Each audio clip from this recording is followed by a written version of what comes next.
প্রিয় দর্শক, স্বাগত আমাদের নিয়মিত সাপ্তাহিক আয়োজন চায়না বুলেটিনে। আপনারা জানেন, চীন পৃথিবীর বৃহত্তম রাষ্ট্রগুলোর একটি। চীনের রাজনৈতিক, সমাজতান্ত্রিক, প্রশাসনিক বা কূটনৈতিক ঘটনাবহুল খবরগুলো বন্ধুপ্রতিম দেশ বাংলাদেশের দর্শকদের সাথে ভাগ করে নিতেই চায়না মিডিয়া গ্রুপ সিএমজির এই বিশেষ আয়োজন। সঙ্গে আছি আমি তামান্না জেনিফার। জানিয়ে দিচ্ছি বিশেষ বিশেষ ঘটনার শিরোনাম।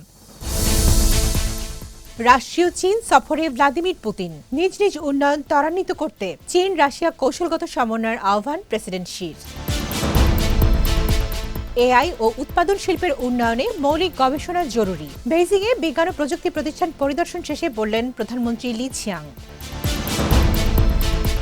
লাইবেরিয়ার সঙ্গে শুল্কমুক্ত বাণিজ্য জোরদারে আগ্রহী চীন, সেশেলসের সাথে অংশীদারত্ব উন্নীত করার আহ্বান।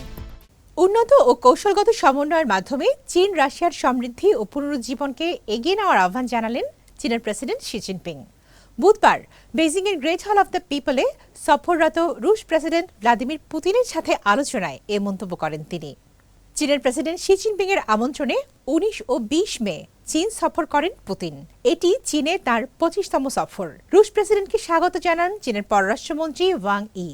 রুশ প্রেসিডেন্টের সাথে বৈঠকে প্রেসিডেন্ট শি বলেন, জাতিসংঘ নিরাপত্তা পরিষদের স্থায়ী সদস্য এবং বিশ্বের গুরুত্বপূর্ণ প্রধান দেশ হিসেবে চীন ও রাশিয়ার উচিত একটি কৌশলগত ও দীর্ঘমেয়াদী দৃষ্টিভঙ্গি গ্রহণ করা, আরও উন্নত সমন্বয়ের মাধ্যমে নিজ নিজ দেশের উন্নয়ন ও পুনরুজ্জীবনকে এগিয়ে নিয়ে যাওয়া এবং বৈশ্বিক শাসন ব্যবস্থাকে আরও ন্যায়সঙ্গত করে তোলার জন্য কাজ করা।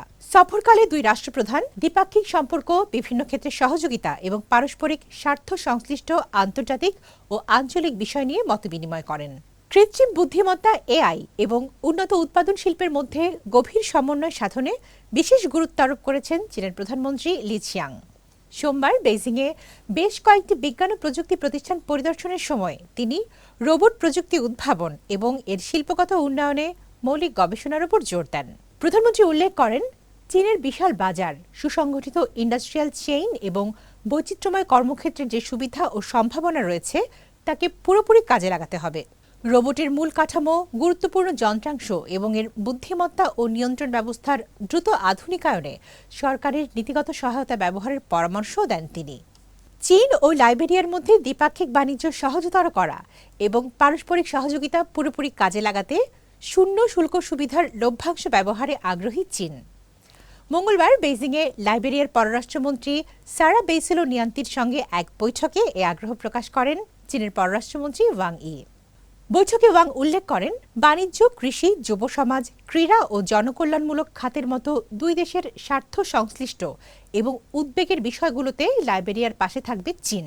অন্যদিকে লাইবেরিয়ার পররাষ্ট্রমন্ত্রী সারা বেইসেলো নিয়ান্তি বলেন, লাইবেরিয়া দারিদ্র্য বিমোচন ও উন্নয়নে চীনের সফল অভিজ্ঞতা কাজে লাগাতে চায় এবং জাতিসংঘের কাঠামোতে চীনের সঙ্গে বহুপাক্ষিক সহযোগিতা আরও জোরদার করতে প্রস্তুত।